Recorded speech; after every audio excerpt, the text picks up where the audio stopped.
मुंबई में होने वाले विपक्षी दलों के गठबंधन यानी आईएनडीआईए की बैठक के बाद का पूरा रोड मैप तैयार कर लिया गया है। इस रोड मैप के मुताबिक सितंबर के महीने में देश के प्रमुख विपक्षी नेताओं की ओर से रैलियां, जनसभाएं, रोड शोज जो है वो शुरू किए जाएंगे। यही नहीं, इन रैलियों में देश के प्रधानमंत्री नरेंद्र मोदी पर सीधे तौर पर खुलकर हमले नहीं किए जाने की योजना बनाई जा रही है। ये एक स्ट्रैटेजी है आईएनडीआईए के नेताओं की। तय यह भी हुआ है कि इन रैलियों और जनसभाओं में केंद्र सरकार की योजनाओं की हकीकत जनता के सामने तथ्यों के साथ रखी जाएगी। 31 अगस्त और 1 सितंबर को मुंबई में होने वाली विपक्षी दलों की गठबंधन की जो बैठक है, उसकी तैयारियां जोरों शोर पर है। पीएम मोदी नहीं, सिर्फ जनता से जुड़े मुद्दों को लेकर ही बीजेपी पर वार होगा, यह स्ट्रैटेजी तैयार की गई है। इस बार प्रमुख विपक्षी दलों ने गठबंधन आईएनडीआईए ने यह योजना बनाई है कि लोकसभा चुनाव के दौरान होने वाली जो प्रमुख रैलियां हैं, जो जनसभाएं हैं, वहां पर सीधे प्रधानमंत्री पर हमला करने से बचना है, क्योंकि अक्सर यह दाव उल्टा पड़ता दिखाई पड़ता है। इसके विपरीत प्रधानमंत्री की बजाय केंद्र सरकार की जो योजनाएं हैं उसका जिक्र करते हुए उनके तथ्यों के साथ जनता के सामने हकीकत रखी जाने की योजना बनाई जा रही है। योजना कुछ ऐसी भी है कि जो मुद्दे जनता से सीधे तौर पर जुड़े हुए हैं उनको ही अपनी रैलियों, जनसभाओं और रोड शोज के दौरान उठाया जाएगा। विपक्षी दलों के गठबंधन में शामिल एक प्रमुख नेता यह भी कहते हैं कि ऐसा करके वो सीधे तौर पर जनता के मुद्दों के माध्यम से न सिर्फ उन तक अपनी पहुंच बना सकेंगे, बल्कि हाल के दिनों में हुए चुनावी राज्यों में इस तरह के मुद्दों से भी जीत मिली है, उसका असर भी देखने मिलेगा। अब आप समझिए कि विपक्षी दलों के जो गठबंधन ने लोकसभा चुनाव से पहले ये फुल प्रूफ इंतजाम किया है। एक तरीके से ये कह सकते हैं कि ये चुनावी तैयारी है।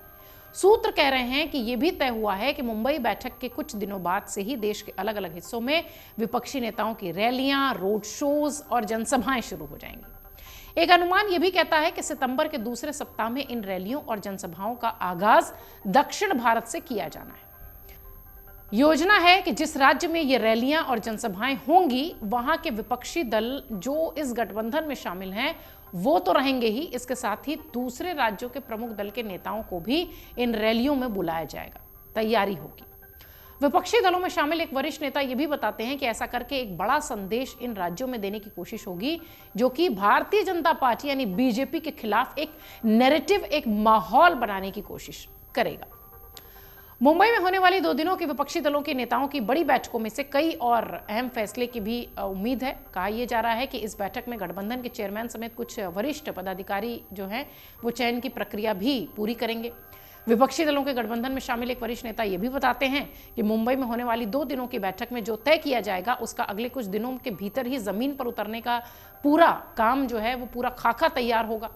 इसमें सबसे अहम और जरूरी जो तैयारी है उस लिहाज से अब जमीन पर उतरकर रैलियां और जनसभाओं, रोड शोज को करने की जो है वो सबसे बड़ी तैयारी होगी। उसकी ड्राफ्टिंग यहां पर होगी और वही मुंबई की बैठक में तय होगा कि सितंबर से ये चीजें शुरू की जाएं, जमीन पर नेता उतरें। मुंबई में जो बैठक हो रही है उसमें बहुत दूसरे फैसलों पर भी नजर है। बहुत अहम फैसले आईएनडीआईए के लिहाज से लिए जा सकते हैं। मुंबई में होने वाली विपक्षी दलों की गठबंधन की बैठक से जो कहा जा रहा है वो ये है कि 2 प्रमुख बातें निकलकर सामने आएंगी। हालांकि अगर आपको याद होगा कि पहली बैठक पटना में हुई थी जिसमें कि एक साथ मिलने की बात की गई, दूसरी बेंगलुरु में हुई। मुंबई में जो बैठक हो रही है वो इस लिहाज से भी महत्वपूर्ण है कि यहां से एक चुनावी खाका, सीट की जो शेयरिंग है, इन सब को लेकर चर्चा होगी। इस बैठक में अलग अलग राज्यों में गठबंधन के मुताबिक चुनाव लड़ने का पूरा खाका तैयार किया जाएगा।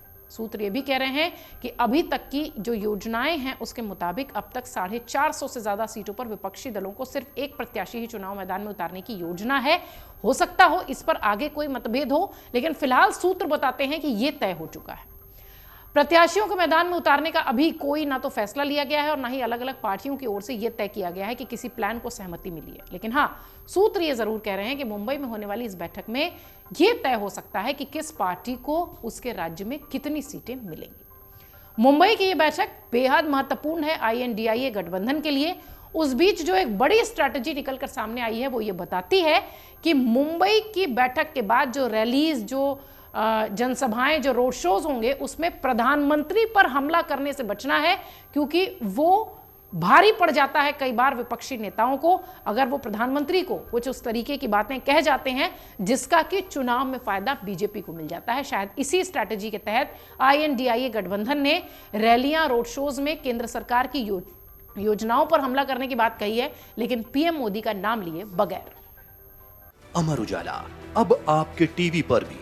अपने स्मार्ट टीवी पर YouTube पर सर्च करें अमर उजाला, चैनल सब्सक्राइब करें और देखें ताजा खबरें, वो भी HD क्वालिटी में। और हाँ, बेल आइकन दबाना ना भूलें ताकि हर खबर हो आपके घर। अमर उजाला, निष्पक्ष, निर्भीक, निरंतर।